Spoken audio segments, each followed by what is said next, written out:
Ya, pemirsa, kasus pembobolan rekening bank melalui SIM card menimpa wartawan senior Ilham Bintang. Nah, saat ini kasus sudah diserahkan kepada penegak hukum. Menurut Kominfo, nantinya akan ada sanksi bagi tersangka penyalahgunaan data pribadi. Wartawan senior Ilham Bintang kehilangan uang ratusan juta rupiah setelah data pribadi dan perbankannya diretas melalui kartu SIM seluler. Kementerian Komunikasi dan Informatika memilih tidak mau banyak berkomentar karena kasus ini sudah diserahkan kepada pihak berwajib. Kedepannya Kominfo akan terus mensosialisasikan kepada masyarakat mengenai pentingnya menjaga data pribadi. Kominfo juga akan mengajukan rancangan undang-undang perlindungan data pribadi terkait dengan pencurian dan penyalahgunaan data pribadi. Menurut Samuel Rijani, Dirjen Aptika, Kominfo terus mengembangkan teknologi peningkatan sistem keamanan bagi penyedia layanan telepon seluler. Yang mungkin akan propos ditawarkan Kominfo ke pembahasan di Komisi 1 nanti. Kasus tadi saya kasih gambaran aja. Jadi dalam RUU itu, ini kan kalau memang benar dia ada KTP-nya dan KTP-nya itu memasukkan, dia kena itu. Hukumannya cukup tinggi itu. Jadi mengambil alih data pribadi orang lain. Jadi saya menggunakan, itu ada aturan. Ya, pemirsa, kasus pembobolan rekening bank yang dialami oleh jurnalis senior Ilham Bintang membuka mata publik bahwa masih banyak ruang dalam transaksi digital yang bisa dimanfaatkan oleh orang-orang yang tidak bertanggung jawab. Faktor internal dan juga eksternal bagi pengguna internet banking menjadi hal yang harus dipahami oleh para pengguna e-banking. Lalu seperti apa hal yang harus dipahami sehingga kita bisa terhindar dari para perampok data di dunia digital? Kita sudah bersama dengan Samuel Abrijani Pangerapan, Dirjen Aplikasi Informatika, serta ada Ruby Alamsyah, pakar digital forensik yang juga merupakan pakar keamanan digital. Selamat pagi Mas Ruby, selamat pagi juga Pak Samuel. Terima kasih sudah hadir bersama kami. Oke, saya ke Mas Ruby dulu. Mas Ruby, ini metode swap SIM ini katanya, ini apakah tergolong baru dan sebenarnya bagaimana sih cara kerjanya? Ya. Jadi baru tidak, udah jelas di Indonesia maupun di internasional udah cukup lama. Kedua, di Indonesia juga pernah ada kasus serupa di bank lokal yang sampai ke pengadilan. Nah, jadi modus pelaku ini ada 3 tahap minimal ada 3 tahap. Tahap pertama, si pelaku itu mengirimkan phishing, voice phishing dan SMS phishing. Ketiga ini dikombin dengan social engineering untuk targetnya mendapatkan data pribadi, data sensitif kepada korban untuk dapat si pelaku membuat membalas SIM card, SIM palsu nantinya di gerai operator. Intinya tahap pertama ini target pelaku adalah mendapatkan data pribadi agar pelaku bisa ke gerai operator untuk mengganti kartu. Nah, tahap kedua, kalau ada korban yang respon terhadap phishing, voice phishing, dan SMS phishing tadi, pelaku udah langsung datang ke gerai operator, membawa data-data yang dia terima dari korban itu sendiri. Ini kasus secara umum ya, bukan spesifik kasus ini. Nah, lalu pelaku ke gerai operator bisa menjawab, bisa memberikan data apapun yang operator jalankan prosedur secara prosedural, karena si pelaku udah tahu tuh di operator kan apa aja nih prosedurnya. Nah, data-data yang untuk melengkapi prosedur dari operator itu dia sudah dapatkan di langkah pertama tadi. Ini kalau misalnya si pemilik SIM card asli ini membalas atau merespon phishing tadi itu. Nah, tapi kalau misalnya tidak ada respon, apakah ini tetap bisa dilakukan? Tidak. Kalau jadi pelaku nggak akan bisa langkah kedua ini kalau langkah pertama tidak berhasil, karena dia ke gerai operator. Jadi itu pintu masuknya ya? Pintu masuknya itu pasti, pasti. Dan itu mau dilihat referensi dimanapun di dunia internasional pasti tahapannya seperti itu. Jadi teknik phishing, voice phishing, SMS phishing plus social engineering adalah rangkaian awal si pelaku untuk mendapatkan. Berarti ini bisa masuk lewat SMS, terus kemudian bisa masuk lewat email juga? Bisa email juga, bisa juga by phone. By phone. Kalau lewat aplikasi-aplikasi sekarang itu kan banyak banget aplikasi misalnya fintech seperti itu yang minta data-data. Apakah itu juga bisa jadi pintu masuk? Ya, kalau itu kan terkesan aplikasi yang meminta izin kepada pengguna untuk mendapatkan data-data. Nah, pengguna nggak sadar gitu, main waktu install aplikasi klik yes aja gitu kan. Nah, kalau ini beda tahapannya. Ini beda.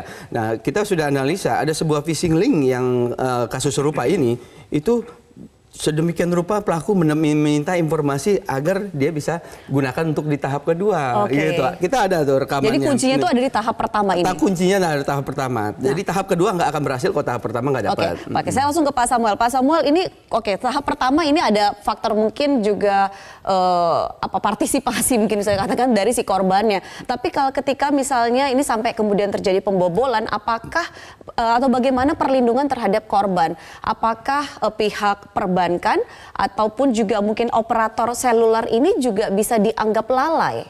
Ya, ini kalau tadi dijelaskan, jadi untuk melakukan suatu transaksi itu membutuhkan beberapa informasi. Nah, dalam kasus ini terbukti bahwa banyak informasi pribadi yang terkait dengan finansial itu terekspos. Makanya dia bisa melakukan. Nah, salah satu informasi yang dibutuhkan adalah informasi tentang SIM card-nya. Jadi tadi sudah dijelaskan ada informasi yang lainnya. Nah ini ya, makanya dengan kasus ini semua pihak harus membenahi diri. Dari telco juga harus menjalankan SOP yang sudah dibuat. Dan dipastikan harus ada bahwa SOP yang sudah dibuat sudah bagus. Kami sudah mereview, tapi akan kami panggil lagi untuk menstandarkan semua. SOP-nya ada, jadi kalau orang datang itu diminta data harusnya dicek berkali-kali dong dicek verifikasinya. itu, terus ada informasi yang sangat pribadi yang ditanyakan hanya orang yang memiliki SIM card itu yang tahu harusnya ya. Nah, tapi ada itu juga habis itu harus ada pengecekan yang lainnya. Nah, termasuk kan juga sudah didaftarkan SIM card itu. Harusnya itu kan salah satu tujuannya adalah untuk mengurangi ataupun mencegah hal-hal seperti ini. Makanya itu kalau semua SOP itu dijalankan secara menyeluruh itu akan bisa meridus. Nah, tapi juga bagi masyarakat harus hati-hati terhadap data pribadi, khususnya data pribadi yang terkait dengan financial. Oke, nah seperti apa hati-hatinya nanti kita lanjutkan di segmen berikutnya. Kita harus jeda terlebih dulu. Pemirsa, kami akan segera kembali sesaat lagi. Ya, misalnya kembali bersama kami dan kita masih membahas mengenai bagaimana kita harus waspada terhadap pembobolan data elektronik ataupun juga data pribadi di internet. Oke, tadi Pak Samuel sempat bilang bahwa ini kan satu-satu rangkaian nih, banyak hal yang harus dibenahi. Selain juga kita sebagai masyarakat, sebagai pengguna juga harus memproteksi. Tetapi berikutnya juga tadi bagaimana pihak perbankan juga harusnya dibenahi juga proteksinya dan juga bagaimana operator seluler juga ini membantu agar tidak sampai kasus pembobolan seperti ini. Operator seluler harus menjalankan aturan yang ada dan disesuaikan dengan SOP. SOP-nya dijalankan dan dipastikan dijalankan. Kedua, harus direview, evaluasi lagi apakah metode transaksi pengamanan ini sudah aman. Kan sekarang sudah ada banyak teknologi, umpamanya bisa menggunakan sertifikat digital. Itu sertifikat digital itu melekat ke saya, hanya saya yang tahu umpamanya. Itu ada banyak sekarang sudah availability terhadap teknologi yang baru itu ada. Nah, masyarakat pun ini perlu mulai hati-hati terhadap data-data pribadinya dia yang terkait dengan financial. Oke. Nah, mamanya itu kan biasanya ini modusnya dia sudah tahu. Yang minta diverifikasi apa? Pasti nama ibunya, transaksi terakhirnya berapa, bayar ini di mana, kayak gitu dia itu. Nah, mereka itulah engineering suatu tadi yang katakan phishing ataupun model yang lain atau lewat telepon itu mulai mengkolek data-data itu. Dan kadang-kadang kita tanpa sadar, kita tanpa memverifikasi langsung memberikan. Baik. Nah, kalau ada kayak gitu sebenarnya langsung tunggu dulu. Kemarin kalau phishing aware seperti itu, waspada. Waspada, terus lihat yang dengan teliti URL-nya. Bener nggak itu? Nah, kalau ada raguan, telepon langsung ke banknya. Mas Ruby, sebenarnya seberapa mudah sih kalau lihat situasi saat ini di Indonesia, pastinya sudah banyak dong kasus-kasus yang Mas Ruby juga amati. Seberapa mudah sih orang ketika berusaha untuk membobol data pribadi seseorang dan pihak keamanan ataupun juga pihak terkait ini untuk membongkarnya? Ya. Satu, mendapatkan data pribadi orang mudah asal target korban adalah yang pemahaman kesadaran keamanan internet itu rendah. Nah, itu dia intinya sini phishing kayak begini adalah contohnya dikirim email bahwa Anda sudah membeli ini, kalau bukan transaksi Anda tolong klik sini untuk batalkan. Orang rata-rata dan metodenya macam-macam ya, seperti swap SIM ini juga cuma salah satu metode, ujung-ujungnya ini adalah pembobolan rekening bank. Nah, yang menariknya seperti Pak Semi bilang adalah tahap pertama kan tadi melibatkan korban, tahap kedua melibatkan operator, tahap ketiga melibatkan pihak perbankan yang mana tujuan utamanya di kasus ini. Nah, pihak perbankan ini mesti dipastikan. Dari yang kasus yang serupa seperti ini, kami sudah pernah menganalisa itu aplikasi mobile banking bank tertentu. Waktu login, kan ini tahap ketiga, si pelaku tuh masukkan SIM card ke SIM card baru ke handphone, lalu download aplikasi mobile banking korban, Yang pertama terlihat apa?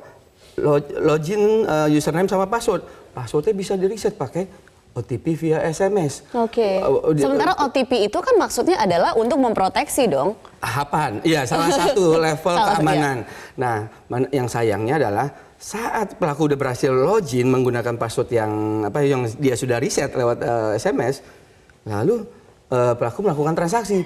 Nah, transaksinya itu lagi-lagi permintaannya hanya berupa OTP yang dikirimkan via SMS. Akhirnya pelaku full nih. Nah, bayangkan kalau aplikasi mobile banking saya sebagai korban behave-nya seperti itu, level keamanannya hanya satu nih, OTP SMS, OTP SMS. Tapi Mbak dengan saya yang nasabahnya sama, pakai aplikasi yang sama, tapi Mbak pakai level keamanan yang pakai token. Nah, kalau pakai token, kita berdua sama-sama SIM swap-nya kena, saya kebobol, Mbak enggak, bisa tidak karena punya token gitu loh. Oke, berarti ini juga bisa nggak disampaikan kepada para penyedia aplikasi mobile banking dan lain-lain, Pak, bahwa mungkin bisa ditambah lagi? Sebenarnya bisa ditambahkan dan itu metodenya banyak. Ada tadi pakai token, bisa pakai sertifikat digital, pakai yang lain banyak. Ada metode yang lainnya. Tapi jadi maka untuk dievaluasi karena sekarang para penjahat ini sudah mulai mempelajarin kelemahan-kelemahan sistem kita.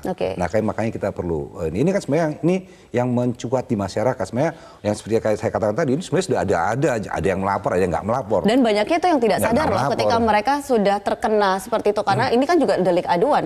Kalau tidak ada laporan aparat hukum juga tidak bisa menindak serta-merta kan. Tapi kami juga ingin membenahi juga di dalam operatornya. Karena kan kadang-kadang kalau kita memberikan kemudahan itu kalau jangan sampai kemudahan itu mengorbankan keamanan. Nah, jadi gitu ini yang sebenarnya the art of innovation, ya kan? Kita beri kemudahan tapi keamanannya tidak dikorbankan. Bagaimana kemudian dijamin keamanan data pribadi di dunia maya ini di Indonesia?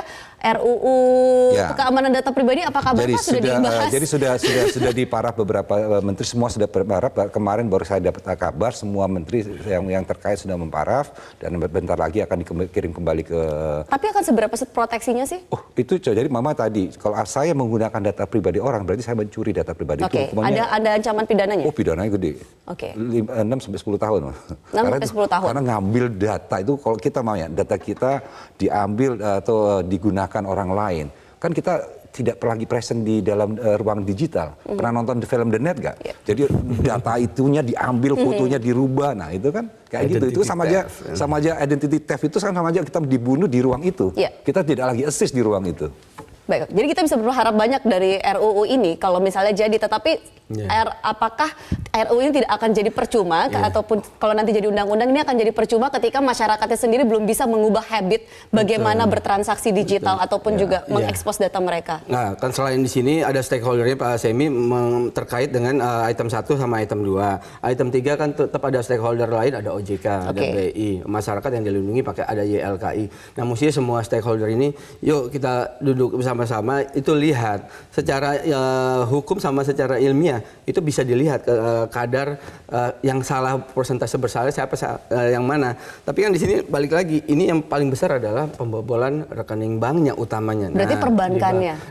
Perbankannya kita coba review sama-sama apakah ada yang bisa diimprove walaupun ada terjadi SIM swap tapi mereka tetap nggak akan bisa bobol. Itu ada banyak teknologinya seperti Pak Semi. Berarti yang sekarang ini fokusnya harusnya adalah bagaimana memastikan celah-celah ini celah-celah di mana bisa menjadi pintu masuk ini ditutup. Mulai direview lagi untuk diperbaiki. Nah, kalau di era digital ini kan banyak kemudahan yang diberikan, tapi kemudahan ini membutuhkan kesadaran baru, perlu pengetahuan baru juga.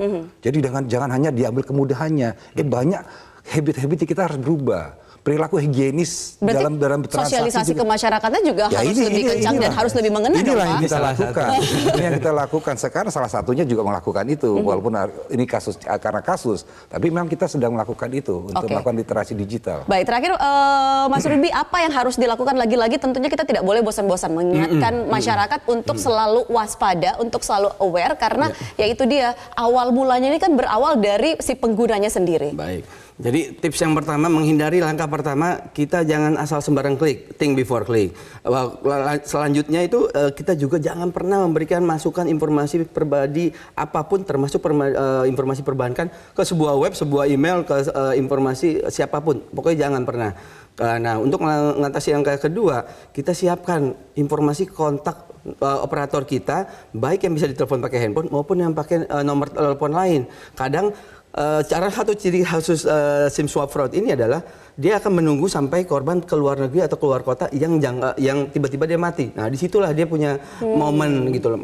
Makanya time window kasus ini adalah saat si korban mau coba lapor operator tapi makan waktu lama 2-3 jam. Itu seperti mengamati juga ya? Betul. Nah, untuk mengatasi yang ketiga, kita gunakan mobile application banking yang level keamanannya berlapis, tidak hanya tergantung cuman satu level nih, cuman via SMS. Kan SMS kita mau transfer 10 juta, SMS harganya cuma 350.000, jadi kesannya kan kita menginsurance 10 transaksi itu untuk Nah, padahal mestinya kan ada level lain. Nah, kalau tadi ada token, udah ada teknologi dan bank-bank juga sudah menerapkan kok sebenarnya. Jadi bukan hal yang baru seperti Pak Semi bilang. Nah, mestinya kalau level keamanannya sudah berlapis, mau di SIM swap kayak apapun nggak akan bisa bobol. Baik, terakhir singkat saja Pak Semi, apa yang akan dilakukan oleh pemerintah selain tentunya juga mengepush si RUU perlindungan data pribadi, tetapi hal lain yang bisa dilakukan? Tadi kita review kembali, kita akan panggil kembali operator. Kemarin kan juga sudah kita lakukan press conference, kita sudah keluarkan surat edaran. Nah,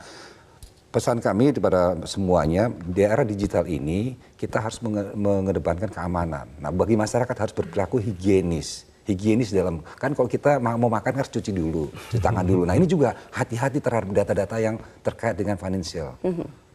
Pastikan itu tersimpan dengan rapi dan tidak mudah dibaca oleh orang lain. Nah, tadi awareness-nya tadi, ada sesuatu yang ada orang minta, gak mungkin kalau yang aslinya minta itu kayak gitu.